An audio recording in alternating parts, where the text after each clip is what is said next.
kita kerja sama Allah, maka kita sedang mempromosikan Allah. Kenapa Allah semua? Karena kita mempromosikan Allah. Sama kayak kerja kita itu ngapain sih? Kita produksi. Kerja itu ada yang produksi, di bagian jualan. Jualan ngapain? Kan jual sebanyak-banyaknya, keuntungan buat siapa? Buat bos kita. Persentase buat kita, gaji namanya tuh. Bagian apa? Sales.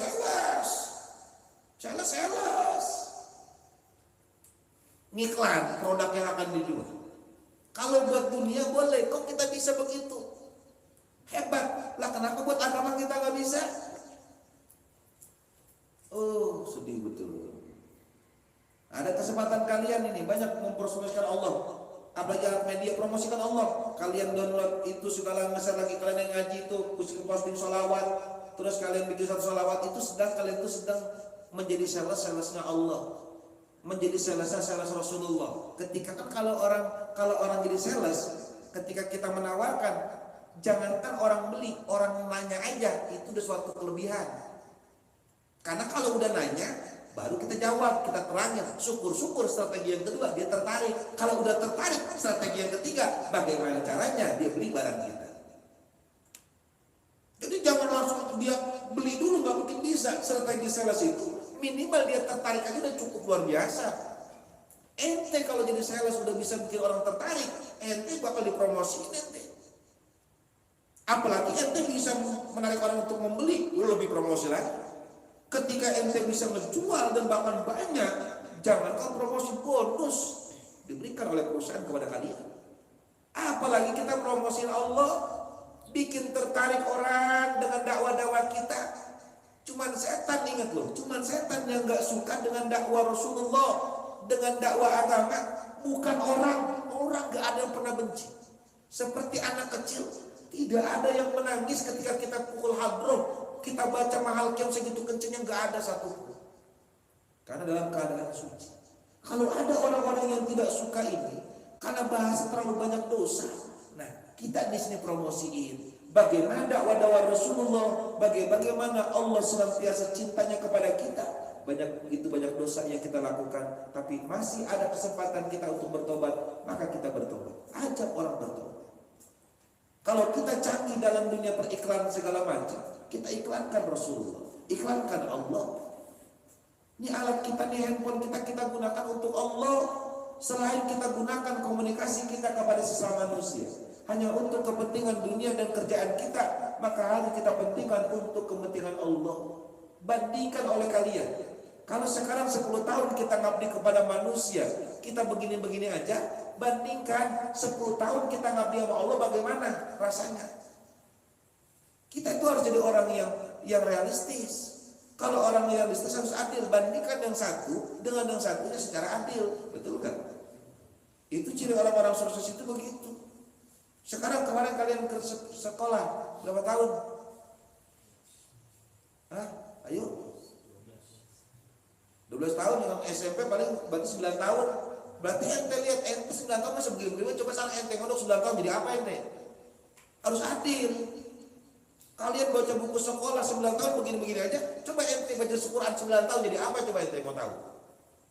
Kalau ente mempelajari ilmu fisika, ilmu matematika, bahasa Inggris seperti ini, coba ente 9 tahun ente kaji itu Quran, ente kaji tafsirnya, ente kaji hadisnya, jadi apa kalian coba? Kalau kalian mempelajari filosof tentang puisi-puisi atau sajak-sajak puisi dalam bahasa Indonesia, 9 tahun kita begini adanya, coba kita pelajari ilmu tasawuf, jadi apa kita? Kalau itu mengolah tata bahasa, kita mengolah tata bagaimana hati kita. Bagaimana jadinya? Perbandingkan. Jangan kita gak realistis. Kita 10-an tahun kita ngabiskan waktu di dunia, gak ada hasilnya. Kok kita bandingin, kita bicara agama, tapi cuma sesaat, cuma setahun. Gak bisa. Agus tahun begini-begini aja, nah itu baru setahun. Sedangkan kemarin berpuluh-puluh tahun sia-sia. Berarti gak realistis kalau begini. Harus realistis. Namanya adil. Tolong kalian, sekarang coba bandingkan. Kalian lebih banyak ngabdi kepada Allah, bandingkan kalian, coba pola kalian. Dunia, buat pikir singkir dulu, kerja. Jangan berhenti kerja, dosa lu. Jangan berhenti usaha, gua masuk usaha. Masa kalian berhenti kerja, jangan. Gila menjadi wali loh. Mungkin nggak butuh nasi baik kecuali kalau kita udah makan angin. Ah, gue mau makan angin aja nggak, kayaknya kalau nasi nggak masuk, kayaknya angin doang masuk. Kagak pernah. Nggak apa-apa, nggak usah kerja. Orang makan angin lapar. Oh, kayaknya kawin modalnya cuma angin doang. Kagak apa-apa. Cewek panggil. Oh, enggak apa-apa. Ntar buat modal kawin. Oh, kasih. Buat mas kawin segala macam. Oh, kasih. Enak kalau begitu, nggak usah kerja, nggak usah apa. Lah kita ini butuh syariat dunia karena lagi-lagi kita masih bersifat materi. Ini wujud barang kita ini materi, darah kita ini materi, segala macam materi. Maka kita butuh materi juga untuk alat tukar. Tapi lagi-lagi tadi, kalau kita lembur di kantor, lembur di kerjaan, maka kita wajib lembur lagi kepada Allah. Kalau kita kerja keras untuk manusia, maka lebih kita kerja keras lagi untuk Allah. Pasti kita akan berhasil. Dan bagaimana rasanya kita kejar duit, nanti kita juga pengen ngerasain. Singkirkan, jangan pernah takut, jangan pernah hilang keyakinan kita. Allah yang telah menciptakan kita, dan kita hidup kita diatur oleh Allah. Orang-orang hebat itu ciptaan Allah SWT. Paham kira-kira? Mudah-mudahan dikit-dikit kita sabar, jangan saling nyenyek, ya. Jangan saling nyenyek, saling menghargai, saling mendoain, ya. Jangan berhenti-henti, kita saling mendoain antar sesama, antar teman, jaga persahabatan, ya. Kita jaga tadi persaudaraan, jangan saling bagaimana-gimana. Pokoknya kalau kita bagaimana cuma gara duit doang, gara dunia, terlalu murah. Jangan terus juga jangan terganggu dengan suasana yang di luar sana seperti apa, biarin aja. Kita fokus aja mondok, fokus aja belajar. Jangan terlalu ganggu yang di luar sana. Itu gaduh, itu kadang cuma bikin konsentrasi umat Islam itu buyar. Biar dia mau ngomong psikopat, psikopit, mau bodo amat. Dia mau apa, mau terawat kayak masa bodo amat. Yang penting kita fokus, baik kita menunggu. Kalau udah mendekati kita rada-rada warning, nah baru beda lagi urusannya.